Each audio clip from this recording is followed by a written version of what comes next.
Привет, это Технозон, и сегодня у нас на обзоре приставка, которую меня просили сделать обзор не раз и не два даже. Это A95XR3 на новом процессоре Rockchip 3318. Насколько он, конечно, новый, мы с вами сейчас поймем.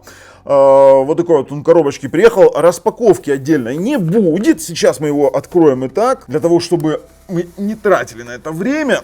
Слушайте, упакован он-то неплохо. И дизайн у него достаточно веселый. Что у нас внутри? У нас внутри процессор Rockchip 3328 или 3318. Ребят, на самом деле нет разницы. 3318 это всего лишь урезанный 3328. Эти придурки взяли и урезали частоты. У приставок с 3328, вернее у процессора 3328 до 1,1 ГГц. И зачем они это сделали, непонятно. Они, конечно, пытались добиться, чтобы их приставки грелись меньше, но потеря производительности для Rockchip стала просто-напросто критичной. Критично настолько, что она даже тяжелый контент зачастую не может нормально воспроизводить. Я имею в виду торренты. Итак, вот такой вот достаточно незатейливый, хороший дизайн. Он действительно хорош. Что у нас есть еще в коробочке? Мы с вами откроем сразу, посмотрим. В коробочке у нас есть обыкновенная зарядка 5 вольт 2 ампера. Есть пульт, который использует обычно Tanix, и есть кабель HDMI. Больше ничего интересного в этом нет. Есть у нас на самой коробочке аудио-видео выход. Позволяет подключить к старым телевизорам. Есть оптический SPDIF, есть у нас LAN RJ45, есть у нас HDMI, USB 2.0, USB 3.0 и разъем для TF-карт. В принципе, как для 2019 года, неплохо. К тому же это конфигурация 4 гигабайта оперативной памяти на 32 гигабайта хранилища. И вроде бы действительно все круто и все должно работать. Но давайте сразу о плюсах и минусах. Плюсы у нее есть, и минусов почему-то больше. Ссылку я, конечно же, на эту приставку положу в описании под видео, для того, чтобы вы понимали, что это за приставка. Может быть, кому-то она нужна, потому что использовать-то ее можно, но не более, чем для IPTV телевидения и каких-нибудь стриминговых сервисов, при этом не очень тяжелых. Итак, по плюсам. По плюсам у нее есть проброс True HD звука в коде. Вот так вот. Я сам не ожидал. Я вам потом включу коде, покажу, что есть поддержка True HD. Не буду воспроизводить, потому что есть определенные моменты, вы в процессе обзора поймете. И есть у нас здесь регулировка картинки. То есть в самой приставке можно регулировать насыщенность, контраст, яркость, цветность. Это тоже работает. И в принципе на этом ее все плюсы заканчиваются. Есть у нас Wi-Fi модуль 5 ГГц. 5 ГГц работает при хреновейше 40 мегабит в секунду. Также у нас есть LAN RJ45, насколько мы с вами проверим в самом обзоре. В этой приставке нет автофреймрейт, и прикрутить его пока не удается. Поэтому, если кто-то хочет смотреть кино на нем правильно, то нужно включать разрешение с 24 герцами. Ну и, конечно же, огромным минусом является нагрев. Rockchip, как всегда, очень достаточно тяжелые на подъем в плане нагрева. Тротлинг-тест выглядит, откровенно говоря, не очень. Мы это тоже все покажем в дальнейшем в обзоре. Ну и, конечно же, очень сильно разочаровал нас результат 3D Mark теста, а это даже до 2000 не дотянуло баллов, это 1700 с чем-то. И я вам скажу честно, на этом играть нельзя. Это будет не то чтобы тормозить, это будет жутко тротлить, и она будет перегрев уходить в такое, что вам даже не снилось. Особенно сильно разочаровало то, что при проигрывании даже незатейливого торрента какого-то, то мощности процессора не хватает для просмотра именно этих самых торрентов. И даже вопрос не в скорости работы Wi-Fi, даже маленький торрент, и он вываливается в 100% нагрузки процессора, и все. И на этом,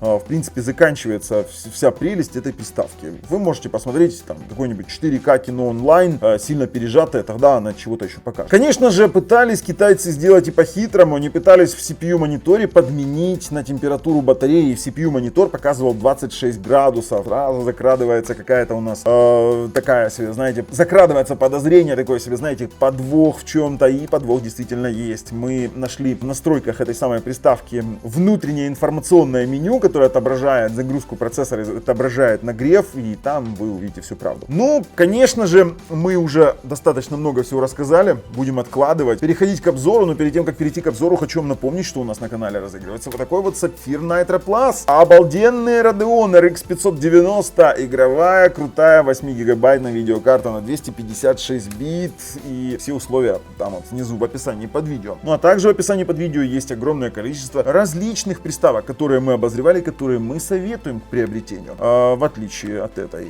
я так думаю. Ну и, конечно же, нажимаем подписаться и колокольчик, чтобы не пропустить все наши дальнейшие самые крутые видосы. Ну а сейчас я говорю вам Хавабанг, ребята. Это же Бубульгум и A95XR3 на канале Технозон. Поехали. Ну, знакомый нам интерфейс. Например, по A95XF2. Такая себе сомнительная приставочка, которую мы не захотели обозревать.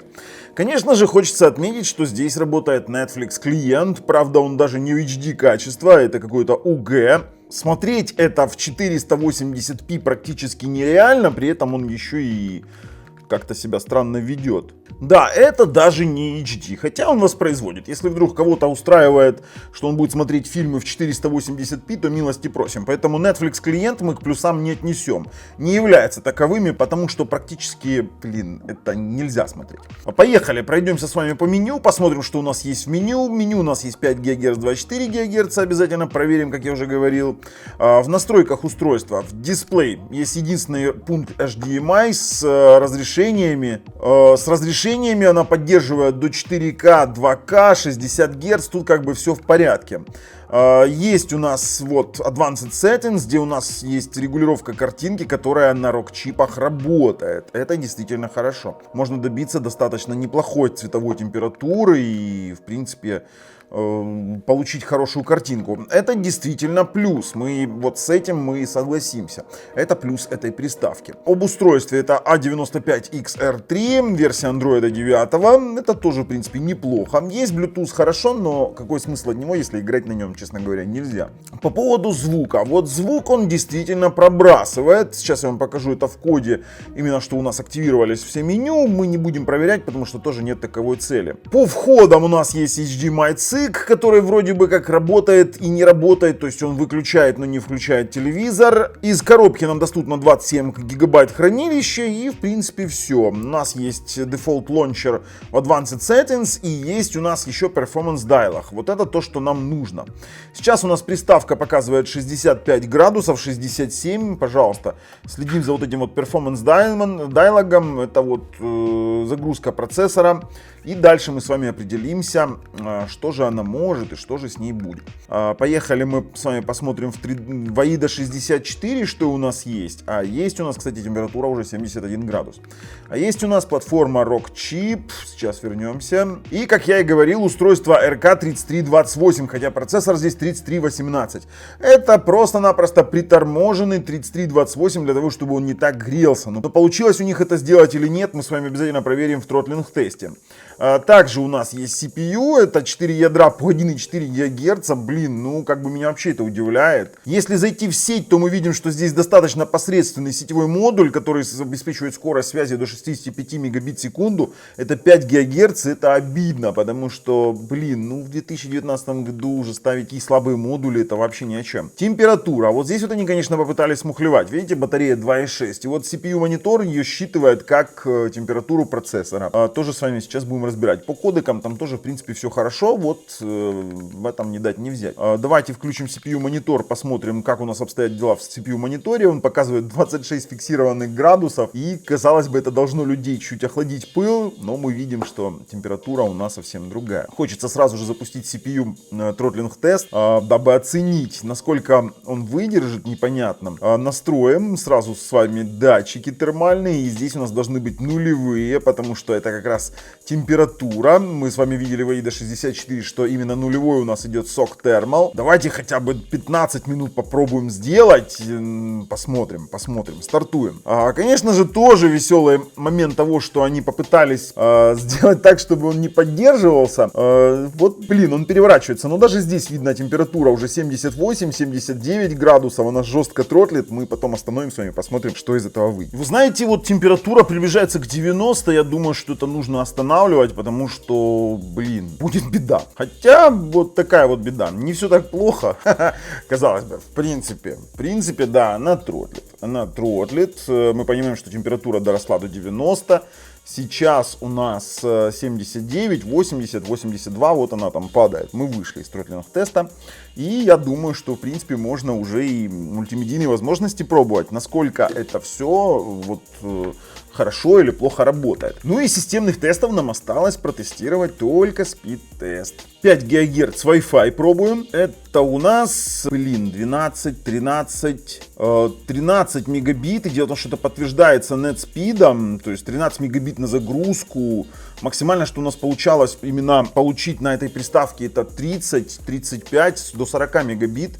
Сейчас мы попробуем вытянуть что-нибудь из USB 3 для того, чтобы он, может быть, проснется тогда, но это крайне низкая скорость. Мы вытянули донгл нашего пульта из USB 3.0 и начинаем заново. Да, скорость поднялась, то есть USB 3 на Wi-Fi 5 ГГц мы здесь использовать не можем. К сожалению, он дает наводки. Это к сожалению. В общем, на 5 ГГц у нас скорость загрузки, хотя он показывает здесь до 60 мегабит, скорость реальная 47,7 и на выгрузку у нас 33 мегабита. Перешагнули 36. Такая себе скорость, скажу вам. Давайте переключим на 2,4 ГГц, обязательно проверим. Нажимаем начать. И у нас скорость на 2,4 ГГц примерно такая же, как и на 5. Поэтому они абсолютно одинаковые модули по своим скоростным характеристикам. И как бы вообще я разницы не вижу, какой использовать. 41 мегабит сейчас на загрузку и 33 на выгрузку. Сейчас будем пробовать LAN RJ45. В принципе, на нем мы останемся как на самом высокоскоростном соединении, для того, чтобы понимать, что он может именно на самом высокоскоростном соединении. Поехали, LAN RJ45. Ну, здесь стабильные 100 мегабит. Действительно, они работают. С сетевыми модулями все понятно, поехали мультимедийные возможности проверять. Это мы начнем делать с 4К 60 FPS в YouTube обязательно. Но такой вот сюрприз, выводит он во viewport 720p.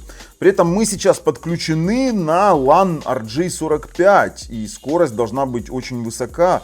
Ну да ладно, давайте выберем с вами скорость 4К. Кстати, он очень жутко тормозит. Посмотрите на загрузку процессора, это почти 100%. Он сейчас пытается воспроизвести 2К и он дропает. Давайте выберем 4К YouTube. Ну, мне хочется смотреть 4К YouTube. Почему я не могу это сделать? Нет, 4К YouTube не работает. 4К 60 FPS вообще не работает. Хотя, что самое интересное, мы на LAN RJ45. Connection Speed пишет 24 мегабита. Почему так происходит, вообще мне непонятно. Давайте опустим, CPU usage. Я так понимаю, что здесь просто-напросто не вытягивает процессор, плюс температура и все это в тротлинге. Опускаем с вами разрешение до 2К. 2К заработал, но я вижу, что он уже дропит. И при этом дропит конкретно, да, 72 дропа пошло и будет он дальше дропить. Тоже процессор загружен на 100%, то есть он просто физически, этот процессор, не способен вытягивать 2К. Да, Full HD, 60 FPS, он заработал, 0 дропов. При этом процессор загружен почти... Нет, он все равно дропит. Сильная большая загрузка процессора. Обратите внимание, это 96, 99. Слушайте, ну реально, неужели этого процессора не хватает на то, чтобы воспроизвести нормально Full HD 60 FPS YouTube? И это печально. Это просто печально. Поэтому вот тест YouTube провален, потому что обычно даже самый дешевый Smart TV Box способен проигрывать 4К 60 FPS. Проверим проигрывание 4К потокового фильма онлайн и попробуем какой-нибудь торрент незатейливый. Но у меня уже, откровенно говоря, немножечко... я даже не разочарован, я как бы вообще в непонимании этого всего процесса. Пробуем на миссии Serenity, здесь такие 4К, мне очень нравится этот фильм. Давайте MP4 4К, выберем, я не знаю, давайте MX Player. 4К заработало, да, потоковый 4К, пережаток, работает, при этом процессор загружен всего лишь там где-то порядка 55-60%, то есть он сейчас упал до 46, и вот это смотреть можно. То, что здесь нет автофреймрейт, это, конечно, хреново, он, конечно же, пробрасывает True HD, Dolby Digital звук, это хорошо.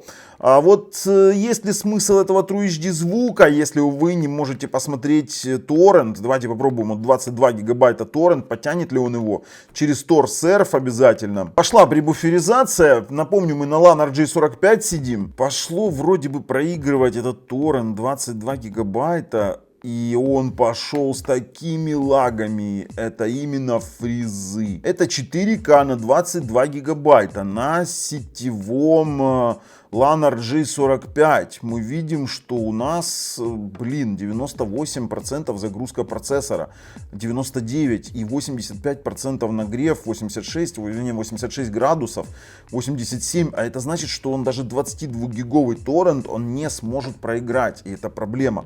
То есть оно сейчас идет вот именно, знаете, такой фрезы такие. Вот, я не знаю, это видно, это просто видно даже с учетом того, что мы это замыливаем, это вот такой, блин, это смотреть нельзя, ребят. Выходим, давайте попробуем торрент поменьше какой-нибудь, там 9.22 попробуем. Это даже 720p, та же самая Alita, боевой ангел. Пошло, 9 гигабайт пошло, не знаю, 720p вроде бы нормально, четко играет, 88 градусов нагрев проскакивает, нагрузка повышается до 92, 90, не знаю, пускай поиграть немножко, мне аж интересно. 90, почти 89 градусов, слушайте, ну я реально понимаю, что даже 9 гигабайт может просто-напросто этот бокс убить. Слушайте, он идет с микрофрезами, с такими микрофрезами, это просто нечто. Я-то вижу, я не знаю, видите вы это или нет, но сейчас у меня камера пишет 60 FPS, рекордер 30 и микрофрезов при ровном воспроизведении не должно быть вообще. Хотя нагрузки процессора нет вот при 720p до каких-то высот, ну, мне не нравится, реально не нравится. Давайте попробуем какой-нибудь Full HD, вот Капитан Марвел 1385. Короче, по торрентам 720p это походу вообще такой потолок какой-нибудь до 10 гигабайт. Сейчас вот мы пробуем 13 гигабайт, это Full HD Капитан Марвел, который сейчас в тренде на момент съемки этого видео, и есть раздажи. Сразу же загрузка ЦПУ у нас показывает 100%, то есть Full HD RIP, он не может его нормально воспроизводить. Давайте немножко посмотрим. Сейчас вот 14 гигабайт торрент, 90 градусов нагрев, 99% загрузка процессора. Он идет явно с мелкими вот микрофрезами. Все-таки процессор не вытягивает даже Full HD вот на Tor-серве. Ребят, вроде воспроизводит. Вот не скажу ничего, вот воспроизводит. Сейчас пока темные сцены были, температура упала, загрузка процессора упала, поэтому, ну, то есть Full HD это максимальный торрент, который вы можете смотреть, это порядка 10-15 гигабайт, это максимальное, что мы вот советуем. С IPTV, я думаю, здесь проблем нет, потому что все-таки он 720p воспроизводит, при этом даже торрент, а и онлайн потоковое 4К видео он тоже воспроизводит. Давайте попробуем проиграть с вами тестовые ролики, обязательно пробуем. И обязательно это сделаем именно с USB флешки 3.0 с моего Data Traveler, который я использую для тестирования. Допустим, давайте 300 Mbps, хотя, конечно, такой высокий битрейт нафиг не нужен, 300 Mbps, не, ребят, CPU usage 97%, то есть он полностью загрузил наш процессор. Давайте 120 Mbps, 4K Ultra HD в ваш 264 кодеке, попробуем, это в принципе битрейт Blu-ray диска, и он все равно тормозит. Даже 120 Mbps он конкретно тормозит. Загрузка процессора 96-98%, вот сейчас 97%. Короче, ребят, он не способен воспроизвести, допустим, какие-то 4К рипы с жесткого диска. Уж очень сильно тормозит. То есть я такой приставки еще не видел, которая бы не могла это воспроизвести. 4К Cars and Chips обязательно. Давайте через Vimeo. Я не знаю даже через что это проигрывать. У него нет каких-то нативных плееров, и это плохо. Давайте пробуем. 4К Cars and Chips тоже дропит. Все, он сразу... ЦПУ у нас упал в даун, нагрев 90 градусов и 4К Cars and Chips не воспроизводится. Я даже не представляю, что здесь можно тогда проигрывать. Я не представляю, через что можно проигрывать. Давайте MX Player попробуем. Попробуем потом это в ходе воспроизвести. Но ни один из тестовых роликов у нас нормально не заработал. Нет, LG Barcelona воспроизводится. Ну, нет, она все равно, она все, 99% загрузка. Она не может физически декодировать 4К видео. Все, я выключаю тестовые ролики. Это не обсуждается. Это нельзя делать так. Все, то есть приставка реально не может исполнять нормально свои функции. У нас, кстати, нет ни шторки, ни строки уведомлений, ни шторки уведомления, ни строки навигации, ни панели навигации. Что здесь еще проверять, я не знаю. Мы сейчас зайдем, конечно, в коде. Здесь предустановлен TVMC, это такой аналог коде 17.6. В принципе, это и есть коде 17.6. Зачем они его сюда засунули, непонятно. Перейдем Начнем я вам просто покажу, что у нас включается в аудио вплоть все до True HD звука, и проброс есть. Вот он, до DTS HD, True HD, все есть, все включилось, но работает, но я не буду тестировать, потому что я не вижу смысла.